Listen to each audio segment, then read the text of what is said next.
For my informative speech, I decided to research how to buy a used vehicle. As I'm walking through Rasmussen parking lot at UAA, I see all the vehicles parked and think, wow, I should get in the car business.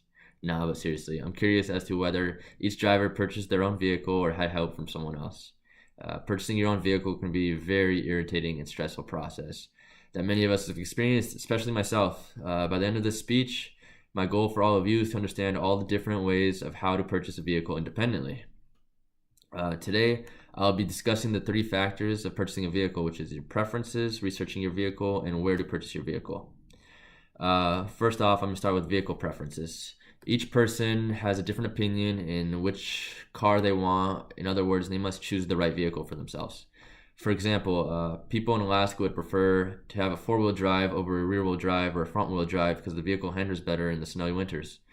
Some people need a larger vehicle that can accommodate their larger families, while others don't need a larger vehicle. Some want a sports car, or some want an SUV, or others might want a truck. Each buyer must know what they are willing to spend.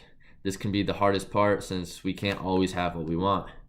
For example, this can limit you to purchasing an older used car rather than purchasing a newer, almost brand new used car. A budget can also determine whether a buyer chooses to purchase a vehicle with a wreck title or a clean title. A wreck title or a branded title means that a vehicle was an accident, but it was rebuilt, so that way it's road legal again. Research the vehicle you want. It's a mistake to arrive at a car lot without first researching the car you want to buy. Determine how reliable the car you are trying to purchase is. For example, you can go onto a consumer website and read the reviews about fuel efficiency or safety efficiency of your specific vehicle that you're looking at, or you could join a car forum and read common issues that have been noted for that particular vehicle, that model, and that year. Third, I recommend that you use an OBD2 scanner. This is a scanner that you can plug into your car and it'll show if the car has any current issues with it.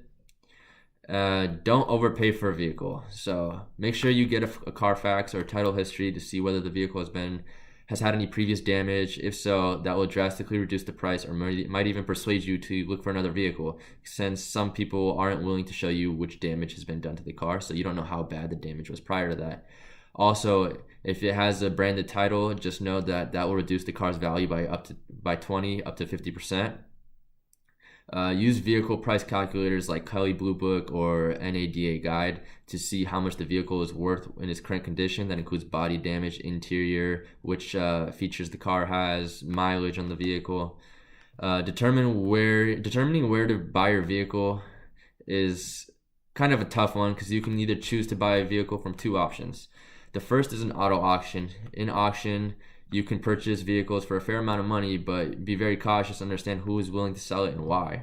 For example, if you choose to buy a wrecked vehicle you want to fix, you would like to make sure that it can be easily fixed. You don't want something that has frame damage that's cost expensive to fix, or it won't run well after you fix it.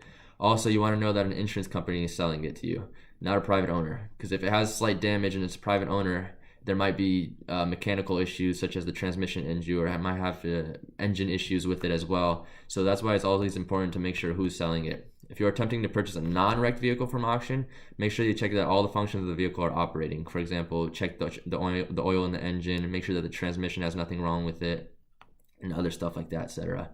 The second is from a private seller or a used car dealer. Purchasing from a private seller can also be risky depending on who the seller is and why they're selling the vehicle. You don't know if they're selling it just because they want to purchase another vehicle, or if there's an issue that they've had and they repaired it, but it's a common issue in the car, you're not sure. So that also goes back to doing your research on the specific vehicle you're looking at. Purchasing from a used car dealer is a little bit safer for the most part because they know how to properly fix and maintain the vehicles. And due to that, you end up paying more at a dealership than you would from private party. In conclusion, the three factors of purchasing a vehicle are knowing your preferences, researching the vehicle, and know where to purchase your vehicle. I hope that after listening to the speech, you understand and are able to purchase a used car without any doubts and have a fun time doing it.